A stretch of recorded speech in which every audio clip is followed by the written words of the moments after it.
Donc sur cette vidéo concernant l'activité l'apogée de la passe, vous trouverez tous les documents permettant de répondre aux questions qui sont actuellement affichées sur votre écran.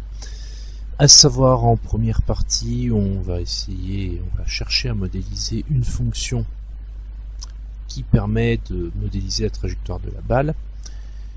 En partie 2 et en partie 3, le but, ça sera de faire une étude à l'aide des fonctions dérivées pour déterminer la hauteur maximale de la balle, en tout cas en avoir une estimation. Donc on commence tout de suite en regardant les différents extraits qui vous permettront de répondre à ces questions.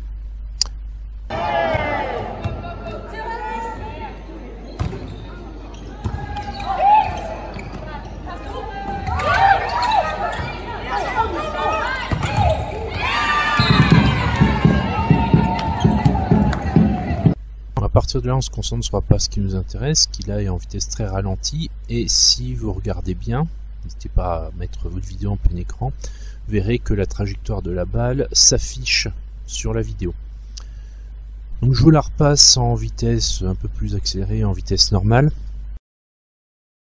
Et là maintenant, vous l'avez en inversé, ce qui vous permet de bien visualiser la fonction qu'on va chercher. La suite de l'activité se passe sur GeoGebra. Donc sur GeoGebra, le but ça va être de trouver une fonction qui va modéliser notre passe. Donc pour cela, il va falloir réussir à afficher une fonction sur l'écran qui ait une trajectoire très similaire à celle qu'on a repérée sur la vidéo. Donc pour cela, il va falloir tester les différentes fonctions qu'on a à disposition pour en trouver une qui a une forme plus ou moins similaire. Donc par exemple, on sait que la fonction carré est en cloche.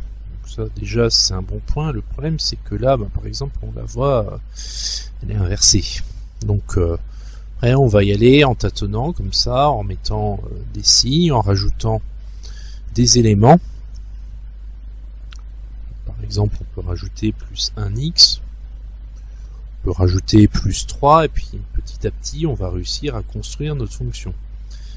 Le but, c'est d'avoir une fonction qui s'approche le plus possible de la trajectoire de la balle, sachant que on va partir du principe que un carreau sur GeoGebra équivaudrait à peu près à 1 mètre dans la réalité.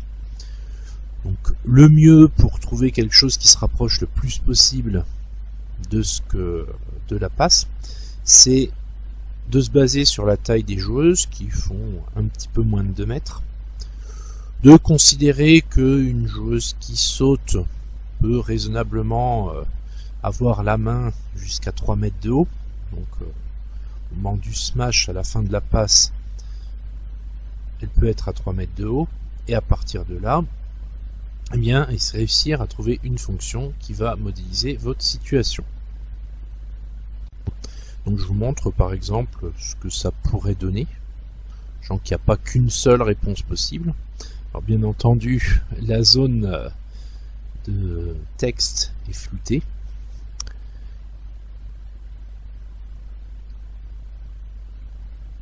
Moi, là, avec ce que j'ai rentré, à vous d'essayer de retrouver, j'arrive à quelque chose qui me plaît plutôt bien.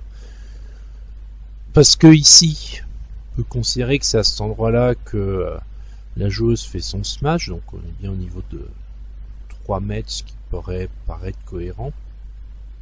Et on a bien une trajectoire en cloche qui pourrait correspondre à la trajectoire que suit la balle.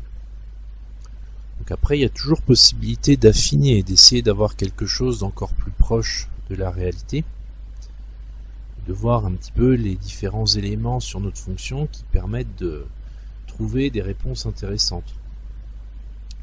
Donc ça, après, c'est à vous de voir, c'est à vous de trouver la fonction qui va le mieux correspondre à la trajectoire de la balle et d'utiliser cette fonction pour construire votre étude et réussir à répondre aux questions.